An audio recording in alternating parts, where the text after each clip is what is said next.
Hello प्रिय छात्रों, मैं हम केपाल। इतिहास की कक्षा में आपका स्वागत है।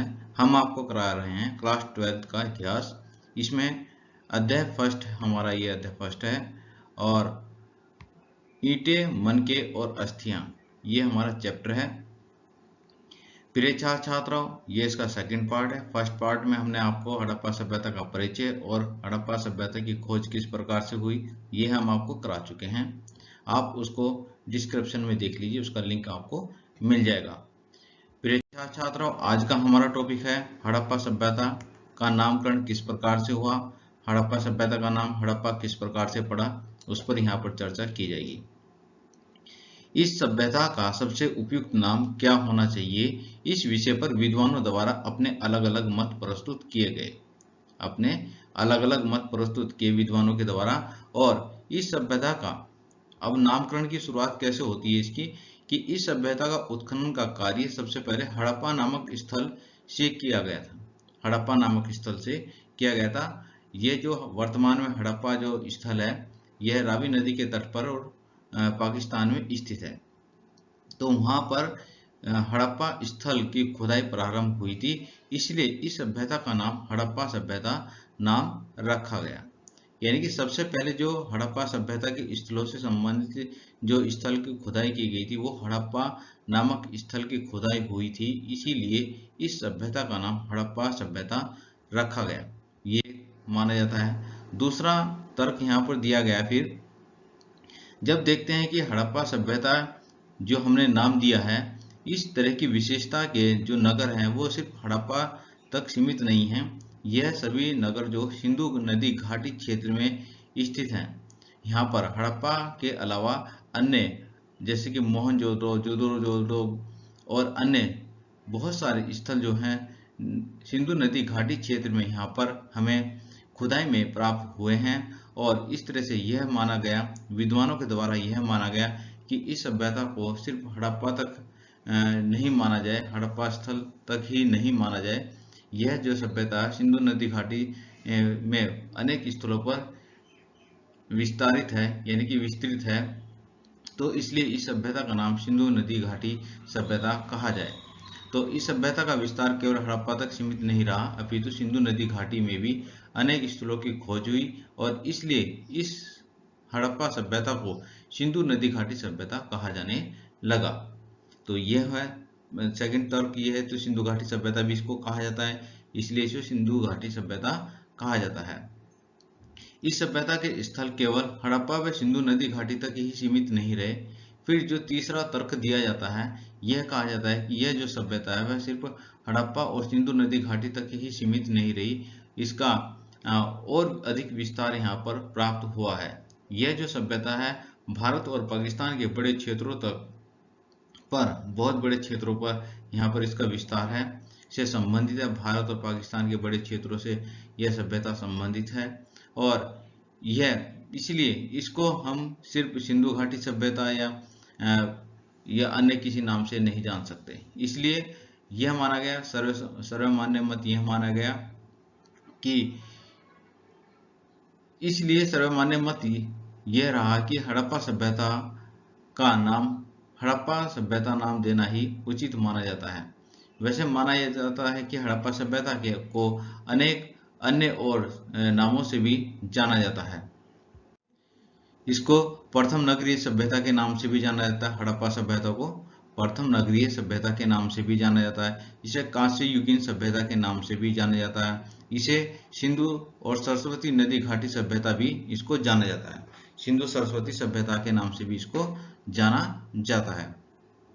तो इस प्रकार से इसके नाम पर चर्चा हुई, ये इसका नामकरण था।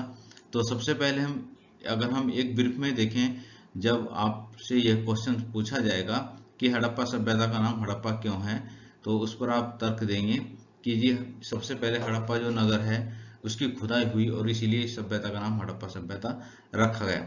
बाद में हड़प्पा सभ्यता से संबंधित विभिन्न स्थल जो सिंधु नदी घाटी क्षेत्र में प्राप्त हुए, तो इसका नाम सिंधु नदी घाटी क्षेत्र रखा गया, सिंधु नदी घाटी रखा गया, सिंधु नदी घाटी सभ्यता रखा गया। और उसके पश्चात हम देखते हैं कि हड़प्पा सभ्यता के जो नगर हैं वो सिर्फ सिंधु नदी घाटी तक ही सीमित नहीं रहे, भारत और पाकिस्तान के विभिन्न क्षेत्रों में यह स्थल प्राप्त हुए। और इसके विस्तार रूप को देखते हुए यह कहा गया, सर्वमान्य मत यह माना गया कि हड़प्पा सभ्यता को जो स्थल प्रथम खुदाई स्थल था हड़प्पा, उसी के नाम पर हड़प्पा सभ्यता का नाम दिया गया। वैसे इस सभ्यता को अन्य नामों से भी जाना जाता है, जैसे कि कांस्य युगीन सभ्यता, प्रथम नगरीय सभ्यता, सिंधु सरस्वती सभ्यता, अन्य नामों से इसको जाना जाता है। आगे देखते हैं, अगला टॉपिक हमारा है इसमें। अगला टॉपिक है हमारा कि हड़प्पा सभ्यता का विस्तार किस प्रकार से है, हड़प्पा सभ्यता का जो क्षेत्रफल कितना है। ये क्वेश्चन भी बार बार आपसे पूछा जाता है। तो हड़प्पा सभ्यता का विस्तार पूर्व से पश्चिम तक लगभग 1600 किलोमीटर और उत्तर से दक्षिण तक 1400 किलोमीटर है। जो हड़प्पा सभ्यता है उसको आप यानी कि पूर्व से पश्चिम तक ये 1600 किलोमीटर है और उत्तर से दक्षिण तक 1400 किलोमीटर है। यह सभ्यता जो है त्रिभुजाकार क्षेत्र में विस्तृत है और इसका क्षेत्रफल 12,99,600 वर्ग किलोमीटर इसका क्षेत्रफल है। वर्ग किलोमीटर इसका क्षेत्रफल है। यह सभ्यता के उत्तर में जम्मू, इसके उत्तर में जम्मू है, जम्मू नगर है जो कि जम्मू कश्मीर में से लेकर के दक्षिण में नर्मदा नदी दैमाबाद तक, और पूर्व में आलमगीरपुर उत्तर प्रदेश से पश्चिम में सूतकांगेडोर बलूचिस्तान तक यह फैला हुआ क्षेत्र है हड़प्पा सभ्यता का। और आगे देखते हैं इसको हम कि फिर हम देखिए इसका मानचित्र है, ये मानचित्र इसका। तो यहाँ पर हम देखते हैं कि जम्मू कश्मीर है और जम्मू कश्मीर है मांडा ये जगह है, यहाँ पर ये मांडा है। और फिर इधर महाराष्ट्र में यहाँ पर ये नर्मदा नदी के तट पर दैमाबाद है, ये इसका दक्षिणतम छोर है। यानी कि उत्तर इसका मांडा है और दक्षिण में यहाँ पर दैमाबाद है। इसी प्रकार से पूर्वी जो हड़प्पा सभ्यता का पूर्वी जो छोर है, पूर्वी जो किनारा है वो आलमगीरपुर है। आलमगीरपुर यह उत्तर प्रदेश में स्थित है। और सबसे पश्चिमी जो किनारा है इसका, सबसे पश्चिमी जो किनारा है वो यह है सूतकांगेडोर, यह बलूचिस्तान में स्थित है। तो इस प्रकार से देखते हैं कि ये क्षेत्र जो है 12,99,600 वर्ग किलोमीटर क्षेत्र में यह सभ्यता विस्तारित है। और हालांकि अभी भी इसके अनेक स्थल प्राप्त हो रहे हैं, कई सारे क्षेत्र अभी भी मिल रहे हैं और हो सकता है इसका क्षेत्र भविष्य में और ज़्यादा बड़ा हो जाए। तो यह है इसका पूरा ढांचा है, किस प्रकार से हड़प्पा सभ्यता का जो मानचित्र है किस तरह से बनता है। यह माना जाता है कि ये जो सभ्यता है इसका जो क्षेत्रफल है त्रिभुजाकार आकृति का दिखाई देता है। आगे चलते हैं, अब बात करते हैं हड़प्पा सभ्यता के काल समय की बात करते हैं कि हड़प्पा सभ्यता अपने चरमोत्कर्ष पर कब रही, उसका कालक्रम क्या रहा। तो इस सभ्यता का कालक्रम निर्धारण कार्बन डेटिंग विधि के द्वारा किया गया है। कार्बन डेटिंग विधि के द्वारा इस सभ्यता का निर्धारण किया गया। हम आपको कार्बन डेटिंग विधि भी बताएंगे कि कार्बन डेटिंग विधि क्या होती है। इस सभ्यता का काल का जो निर्धारण है, सर्वमान्य मत जो है वह यह माना जाता है कि 2600 ईसा पूर्व से 1900 ईसा पूर्व का काल इस सभ्यता का सर्वमान्य मत माना जाता है। 2600 ईसा पूर्व से 1900 ईसा पूर्व का जो समय है वह सर्वमान्य मत माना जाता है कि हड़प्पा सभ्यता इस कालक्रम में अपने चरमोत्कर्ष पर रही थी, अच्छी उन्नति कर रही थी। हड़प्पा सभ्यता के कालक्रम को लेकर विद्वानों ने अपने अलग अलग मत दिए हैं यहाँ पर। जैसे कि हम देखते हैं सर जॉन मार्शल थे, तो सर जॉन मार्शल ने 3250 ईसा पूर्व से 2750 ईसा पूर्व का काल हड़प्पा सभ्यता का काल माना है। फिर अर्नेस्ट मेके, तो अर्नेस्ट मेके ने 2800 ईसा पूर्व से 2500 ईसा पूर्व का जो काल है वह हड़प्पा सभ्यता का काल माना है। फिर हम व्हीलर की बात करते हैं, REM व्हीलर, तो इन्होंने भी हड़प्पा सभ्यता का काल जो है 2500 ईसा पूर्व से 1750 ईसा पूर्व माना है। स्मिथ की बात करते हैं तो BA स्मिथ ने 2500 ईसा पूर्व से 1500 ईसा पूर्व का काल जो है हड़प्पा सभ्यता का माना है। और कार्बन डेटिंग विधि के द्वारा जो वहाँ पर वस्तुओं का आकलन किया गया, प्राप्त वस्तु जो पुरा वस्तुएं प्राप्त हुई हैं उन पुरावस्तुओं के आधार पर उनकी जांच करने के पश्चात हड़प्पा सभ्यता का जो कालक्रम का निर्धारण किया गया है वह 2500 ईसा पूर्व से 1750 ईसा पूर्व का काल यहाँ पर माना गया है। और दूसरी बात है कि जो सर्वमान्य मत है, हड़प्पा सभ्यता का सर्वमान्य मत जो माना गया, जिस पर सभी लोगों की सहमति हुई है, वह 2600 ईसा पूर्व से 1900 ईसा पूर्व का जो समय था वह हड़प्पा सभ्यता का चरमोत्कर्ष काल का समय रहा था। तो इस प्रकार से माना जाता है कि हड़प्पा सभ्यता का काल यहाँ पर 2600 ईसा पूर्व से 1900 ईसा पूर्व के समय हड़प्पा सभ्यता अपने चरमोत्कर्ष पर रही। आगे चलते हैं। इससे पहले हम बात बताते हैं प्रिय छात्र छात्राओं, ये जो डाटा है सिर्फ आपके लिए 12th क्लास के लिए उपयुक्त नहीं है। ये आगामी परीक्षा, जितनी भी आपकी प्रतियोगी परीक्षाएं होंगी उन सब में इस प्रकार के डाटा पूछे जाते हैं कि हड़प्पा सभ्यता का सर्वमान्य जो काल है वो कौन सा माना जाता है। तो इस प्रकार के क्वेश्चंस आपके पूछे जाते हैं। आगे चलते हैं।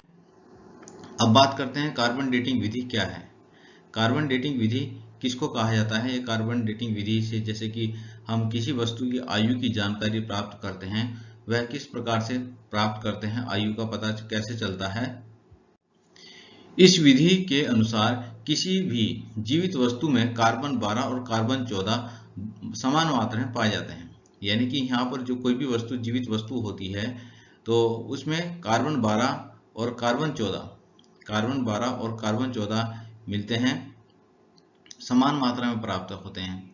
लेकिन जब कोई वस्तु मृत्यु अथवा विनाश की अवस्था में, जब किसी वस्तु की कोई चीज मृत्यु हो जाती है या कोई विनाश की अवस्था में आ जाती है कोई भी चीज, तो उस समय क्या होता है, कार्बन 12 तो स्थिर रहता है, यानी कार्बन 12 की स्थिति में कोई परिवर्तन नहीं होता, मगर कार्बन 14 की निरंतर कमी होती चली जाती है, उसका निरंतर क्षय होता रहता है, वो घटता रहता है कार्बन 14। और कार्बन का अर्ध आयु, जो कार्बन है, कार्बन का अर्ध आयु काल 5568 वर्ष माना जाता है। इसमें 30 वर्ष प्लस या माइनस हो सकते हैं, ऐसा माना जाता है। तो 5568 वर्ष कार्बन का अर्ध आयु काल माना जाता है। तो इसी के आधार पर किसी भी वस्तु की आयु निकाली जाती है। तो इसमें इतने वर्षों में, अर्थात इतने वर्षों में उस पदार्थ की, यानी कार्बन 14 की मात्रा आधी रह जाती है। जो भी वस्तु प्राप्त होती है या कोई मर्त चीजें प्राप्त होती हैं, तो जो भी मतलब मर्त अवस्था की कोई भी वस्तु प्राप्त होती है, जैसे कि कोई अस्थि वगैरह प्राप्त होती हैं, तो ऐसी स्थिति में क्या होता है, कार्बन 14 की मात्रा आधी रह जाती है और इस प्रकार वस्तु के समय की गणना की जाती है। तो ये था कार्बन डेटिंग विधि। तो एक बार फिर से कर लेते हैं। कार्बन डेटिंग विधि में क्या होता है, कार्बन 14, कोई भी जीवित अवस्था में जो कोई वस्तु होती है तो उसके अंदर दो कार्बन होते हैं, कार्बन 14 और कार्बन 12। तो मृत्यु होने की अवस्था में या विनाश होने की अवस्था में कार्बन 12 जो है वह स्थिर रहता है, उसकी अवस्था में कोई परिवर्तन नहीं होता, और कार्बन 14 जो है वह निरंतर घटता जाता है, निरंतर उसमें क्षय होता रहता है, कमी होती रहती है। तो कार्बन का इस तरह से, और जो कार्बन का अर्धायु काल है वह 5568 वर्ष प्लस या माइनस होता है, 30 वर्ष माना जाता है, प्लस माइनस इसमें 30 वर्ष ऊपर नीचे हो सकता है। 5568 वर्ष इसका अर्धायु काल माना जाता है। इसका अर्थ यह है कि कोई भी वस्तु जब वह अपनी मर्त अवस्था में होती है या विनाश की अवस्था में होती है तो 5568 वर्ष बाद उसमें कार्बन 14 की मात्रा आधी रह जाती है, और इस प्रकार से उस वस्तु की आयु की गणना की जाती है। तो प्रिय छात्र छात्राओं, इस प्रकार से हमारे ये टॉपिक हो चुके हैं। हम छोटे छोटे टॉपिक बना रहे हैं आपके लिए, आप लगातार हमारे साथ जुड़े रहिए। और यदि अभी तक आपने हमारे चैनल को सब्सक्राइब नहीं किया है तो चैनल को सब्सक्राइब कर लीजिए। इसी प्रकार से हम आपको ज्ञानवर्धक वीडियो आप तक पहुंचाते रहेंगे। धन्यवाद।